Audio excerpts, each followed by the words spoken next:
Oyenan. Nemwana. Okay. Mabva kupi mama? Mozambique. We. Nongo chingonzwa kuimbwa. Asika songa kanonzi mudiwa Tamari. My darling Tamari. Kanonzi Tumari reko Tamari. Ndo zita rangu. Rekuti chi? Tamari.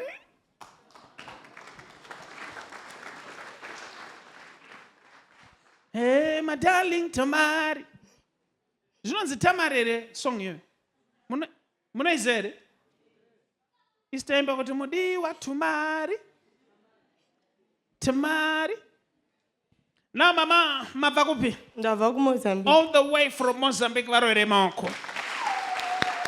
KuMozambique hakunetse, mazita eko hanetse, chero kangoti Tamari, riwanike kuko asi ukati ana Alberto vakazara. Ndo zita rababa wangu. Now listen to me, Tamari. Yes. Une vana vangani? Ndiega. Ndiega. Wakambonzwa muna anonzi Rebecca here? Ndo zita rake. Rebecca. No, zvandoda kukubatsira pana Rebecca zviri very simple.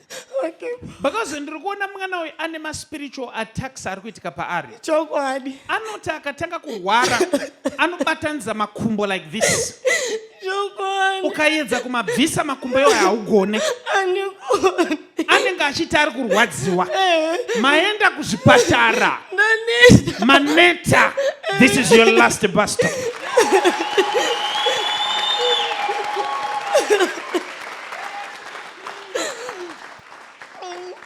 Do you love this God now? Tinoseva mwana anogadzirisa nyaya ipapo ipapo. Mazvinzwa ere blasimba. Good mfesi manjo. Saka matopfuura pamusiwa. Ndopamusha pangu munoziva. Okay, Saka muri mwana wokumusha. Now.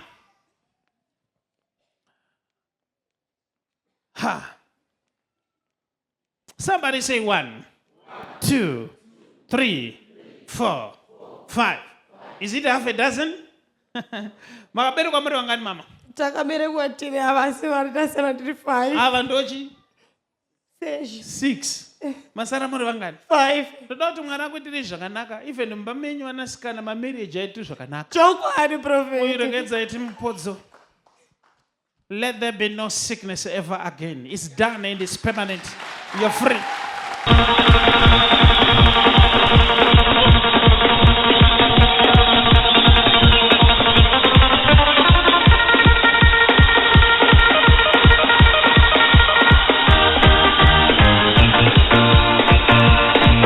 Kwekwe Revival Night na Prophet T.Friday. Kwekwe Revival Night musi weFriday 29 May 2026 kubva na 9 p.m. kusvika kwaedza. Ipungwe Friday 29 May 2026 Kwekwe Sports Arena.445 off stand number 13119 Faraday Newtown Kwekwe opposite Salmona Gardens ndo patinenge tiri. Kune vanoda kuona munhu waMwari 1-on-1 mukana unenge uripo.